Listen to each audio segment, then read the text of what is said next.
Hey, this is Donna with Sparrowstudios7. Sparrowstudios7. Coming to you with I Read and I Learn Genesis 20 commentary for that. So let's get started.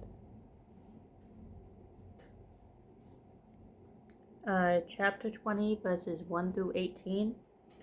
The second sister story in Genesis, which goes along with chapter 12, 10 through 20. Occurred shortly before Sarah became pregnant with Isaac, in chapter 21. On both occasions, God protected Abraham and Sarah's marriage and purity for the sake of covenant promises. Participation in God's plan requires separation from worldly corruption. This story took place in the Promised Land and showed Israel how God intervened in people's lives to fulfill his plan, how God continued to protect them against threats from other tribes, and how God used his chosen people to mediate his relationship with the nations. God's preventing the destruction of Abraham's marriage by adultery reminded the Israelites to keep their marriages morally and radically pure. You see this in Ezra 9, 1 through 4, Nehemiah 13, 23, verses 23 through 27, Malachi 2, verses 10 through 17. They should not allow any opportunity for temptation. We see this in Exodus 20, 14 and 17, Leviticus 20, verses 10, and chapter 21, verses 13 to 15. Adultery would eventually destroy the covenant and the covenant people.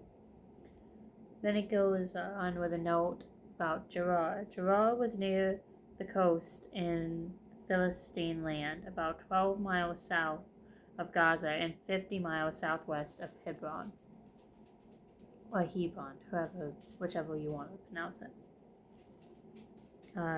Chapter 20, verse 2. Abraham told the same lie to Abimelech that he had told to Pharaoh. Chapter 12, 13. Isaac would later do the same in Genesis 26, 1 through 11, probably having learned this tactic from his father. Abimelech, literally my father the king, was probably a title like Pharaoh. We see this in Genesis 37:36 and Exodus 1:15, not a proper name. We see the note for this on Genesis 26:1, which we'll talk about when we get there. So for verses 3 through 7, God says, God gave Abimelech a stern warning against committing adultery. It was a capital offense. We see this noted again in Exodus 20, verse 14. Viewed throughout the ancient Near East as a great sin. We see this mentioned in Genesis 20, verse 9.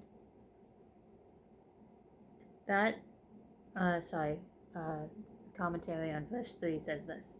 That night, God came in a dream. God urgently intervened to stop Abimelech from violating Sarah's purity shortly before God's promise was fulfilled. We see this noted in Genesis 18:10 and Genesis 21, verses 1 through 3. Verses 4 to 5 of 20, the commentary says this. Abimelech was innocent.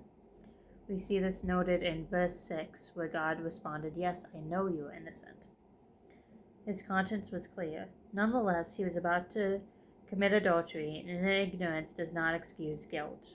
We see this mentioned in Leviticus chapter 4, verses 13 to 14. It says, Will you destroy an innocent nation?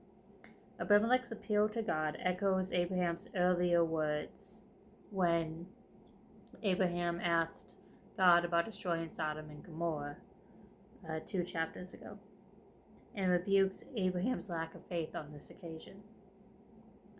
Verse 6, the note says, Because Abimelech acted with a clear conscience, God kept him from sinning. God will graciously help those who try to do what is right. When people act with reverence toward God, God gives them more revelation that draws them into more specific faith. We see this noted in Acts 10 as well. Verse 7, commentary. Abraham's prayer saved the king's life and restored his family. You see this in chapter 20, verses 17 and 18. Abimelech learned that Abraham's God was sovereign and that Abraham, God's prophet, had received God's revelation and would intercede for others. See this in Numbers 12:13, Deuteronomy 9:20. Even if he did not always live up to the office. In verses 8 through 10, my Bible notes, Abraham had earned rebukes from Abimelech and from God. You see this in chapter 12, verses 17 through 19. Abimelech was angry that Abraham's deception had made him guilty of this great sin. Seeing the note on 23 through 7. So it's just going back to how in that time it was a capital offense in the Near East, a great sin to commit adultery. He knew that taking a married woman into his harem was wrong. Chapter 20, verses 11 through 13 notes this. Abraham's duplicity was not a momentary loss of faith. Despite the rebuke he received in Egypt, he practiced this strategy wherever he went. We see it noted in chapter 12, verses 12 through 13 as well. Living by faith requires perseverance. Last couple of notes say this. For 14 through 16 says, Abimelech secured his reputation as a good man. We see this noted that he was a good man in 4 through 5. Verses 4 through 5 of this chapter. And demonstrated his integrity. He made amends by allowing Abraham to live in the region and by giving him slaves and livestock and 1,000 pieces of silver to compensate for any wrong done to Sarah. We see this also noted, the livestock, we'll talk about it tomorrow in chapter 21, verse 27. And then for the final note, chapter 20, verses 17 to 18, the infertility suggests that some time had passed. God controls births. He opens and closes wombs.